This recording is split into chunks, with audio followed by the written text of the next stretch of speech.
Well, guys, it is game day for the Auburn Tigers men's basketball team as they take on Penn tonight at 8 o'clock on ESPN. Their final game before conference play and their final game before we, of course, start conference basketball picks up. I believe Thursday is what we're going to do for those. So Thursday, we will have SEC basketball predictions midweek, of course, and weekly towards the weekend as well. So, if you guys are into college basketball, all of that stuff, be sure to drop a like and subscribe. Anyway, though, today, all of the bowl games are complete for the SEC. So today, what we're going to do is give my reactions and takes on all of these bowl games. We're going to talk about A&M and Oklahoma State. We're going to talk about Auburn and Maryland, of course. We're going to talk about that game yesterday against Alabama and Michigan. There are a lot to get to in today's video, of course. So, if you guys are new to the channel, obviously, be sure to drop a like and subscribe so you guys don't miss out on any of the latest videos. Tomorrow, you guys will have NFL predictions as it is the final week of the regular season, and tomorrow will be my record reveal of the season, so stay tuned for that. Hit that sub button so you guys don't miss out on any of the latest videos. But without further ado, let's hop in to some bowl games reactions. Alright, starting off, of course, the first SEC game that was played was this past Thursday, I believe, and that was Texas A&M against Oklahoma State. And Oklahoma State won this game by a mile. I think I predicted them to win this game. However, we got to take a look at A&M. So, the quarterback, Marcel Reed, the backup for, of course, the guy who went out, Connor Wingham, went out down with an injury at the beginning of the year. He is out with the injury, but he was 20 of 33, 361 yards, and 1 interception as well. Led the team in rushing, and then, of course, no touchdown. He had about 1 touchdown. I believe the defense, basically, and then, of course, the kicker had 11 points on the day as well. But Oklahoma State played 2 quarterbacks, of course, and Alec Brownman was the main guy. He was 34-49, 402 yards, 2 touchdowns, 2 interceptions on the day. They had 2 rushing touchdowns, as well as 2 receiving touchdowns. So, A&M fired Jimbo. You got that out the way. Now it's time to look on for next year. Moving on to the next one, of course, Friday morning, December 29th, was the best bowl game by far of the SEC, except for maybe that Missouri-Ohio State game that, of course, did not have a lot of points. But this game was a hell of a game and an entertaining one at best. However, Clemson gets the win against Kentucky. Kentucky, basically the home team, I guess you would say. But they get the win 38-35 on that game-winning drive.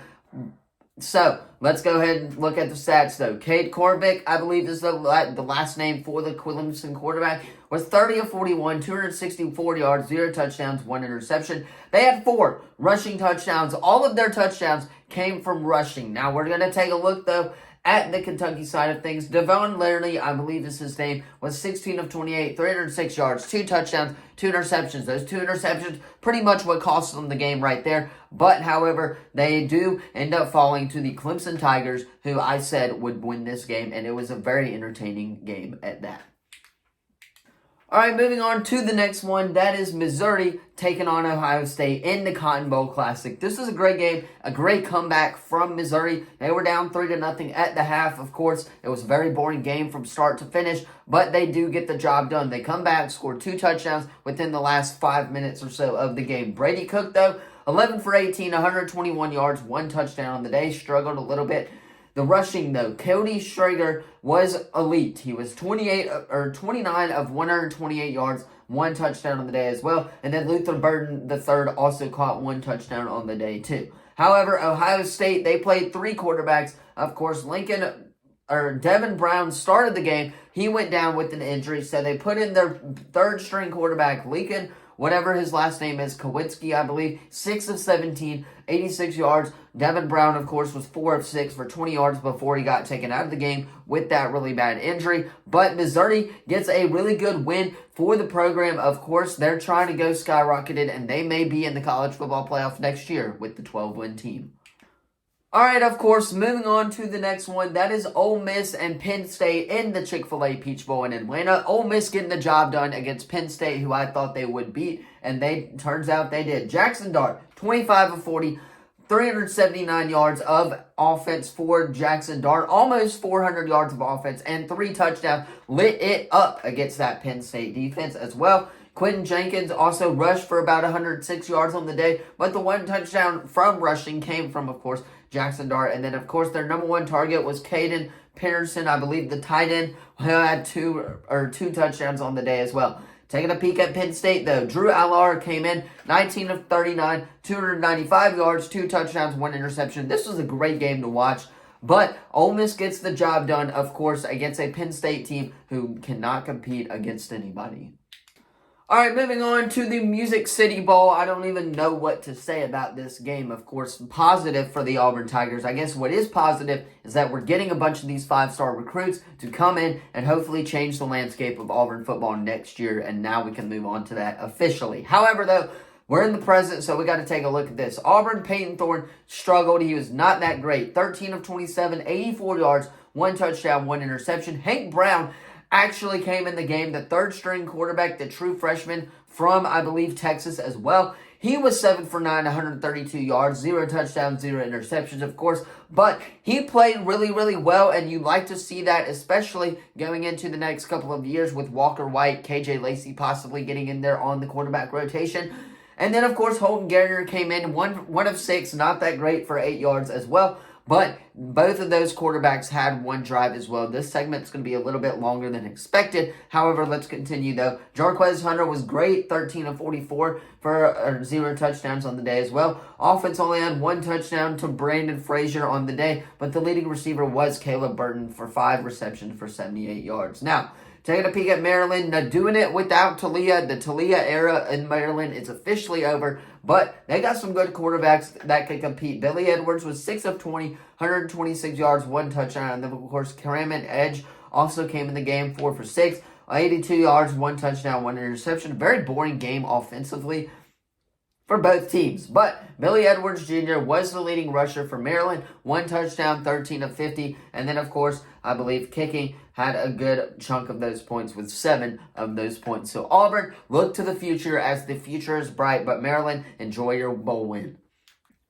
All right, moving on to the next game. That is the Capital One Orange Bowl before, of course, we get into 2 college football playoff games that we're going to react to. However, the first one, Georgia and Florida State. If there was any doubt that Florida State was going to sue the ACC, there's no question. They could just play this tape and be like, what happened here? Of course, Georgia having their fair share of opt-outs, but they still beat a Florida State team who did not have that many opt-outs as well. Carson Beck, though, lit it up. 13 of 18 for 203 yards and 2 touchdowns. Gunnar Stockton, the backup quarterback, came in for Georgia. He also lit it up. 6 of 10 for 100 yards and 2 touchdowns as well. And then Colin Drake got a pass or 2 in there as well. But Kendall Milton led the team in rushing.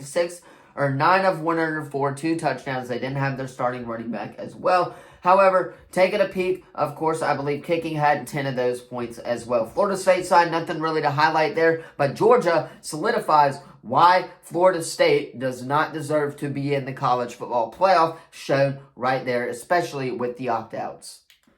All right, moving on to the next one. That is Alabama taking on Michigan in the CFP semifinal at the Rose Bowl. Alabama not getting the job done. And honestly, if that snap on the last play of the game would have been a little bit higher, I think that would have been a touchdown because it kind of ruined Milroe's momentum as he was falling down. And I believe if it would have been straight, he could have taken off and gotten that first down and, of course, the touchdown as well. But taking a look at Jalen Milroe and the losing team in the Alabama Crimson Tide. Jalen Milroe was 16 of 23, 116 yards, 0 touchdowns. Chase McClellan had both rushing touchdowns on the day. Led the team in rushing, 14 of 87 for 2 touchdowns on the day as well. The leading receiver was Isaiah Bond before he got hurt with his hamstring injury. Feel bad for him. And then, of course, kicking had 8 of those points as well. Taking it over at the winning team, the Michigan Wolverines, of course.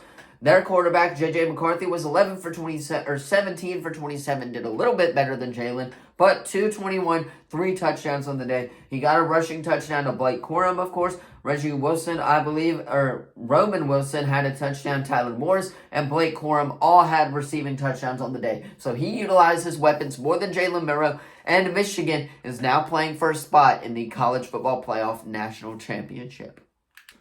All right, moving on to the next one. That is Texas and Oklahoma. And if anything, really quickly, I want to say this before we end the video and start this one because The committee got it right here. The 4 best teams, these games were absolutely phenomenal. Both thrillers of games, especially the overtime game. But more importantly, this game came down to the last play as well. And we'll take a look at that. Quentin Ewers, though, taking a look at the Texas Longhorns before they join the SEC next year. Quentin Ewers was 24 for 43, 318 yards, 1 touchdown on the day. C.J. Baxter had a rushing touchdown. Jordan Blue had a rushing touchdown. And Byron Murphy III had a rushing touchdown as well. So they lit it up rushing. And only 1 receiving touchdown from Mitchell on the day as well. But Sanders was the leading receiver for the Texas Longhorns. Taking a look at the winning team, Washington Huskies. Michael Penix Jr. came in 30 of 38, 430 yards, 2 touchdowns, got snubbed in the Heisman. I don't care what anyone says. Jaden Daniels really should not have won that Heisman. I think Penix, showing what he did in this game, really should have won that Heisman Trophy as well. But Dylan Johnson had 2 rushing touchdowns, and then Polk also had a 122-yard game for 1 touchdown. And then, of course, the leading receiver was Rome Abdozi, who had 6 receptions for 125 yards. So, overall, it's Michigan and Washington in the College Football Playoff National Championship game. And we will have that preview coming on next Monday before the game. So, stick around, subscribe for that. Let's go on, though. Anyway, that is going to be all for today's video. Of course, let me know what you thought of my bowl reactions in the comments down below. Don't forget to like, subscribe, turn that bell on. We do our best to post on this channel every single day. Tomorrow, of course, we'll be back with NFL predictions for Week 18. And then next week, or of course the day after that, will be with SEC weekend predictions for the weekend as well as we heat up for conference play, guys. Conference play starting, and it looks to be a really good season for the SEC as well. So we're going to talk about some college basketball. Anyway, that's where I'm going to cut the video. Thank you all so much for watching. I will see you guys in the next one. Peace.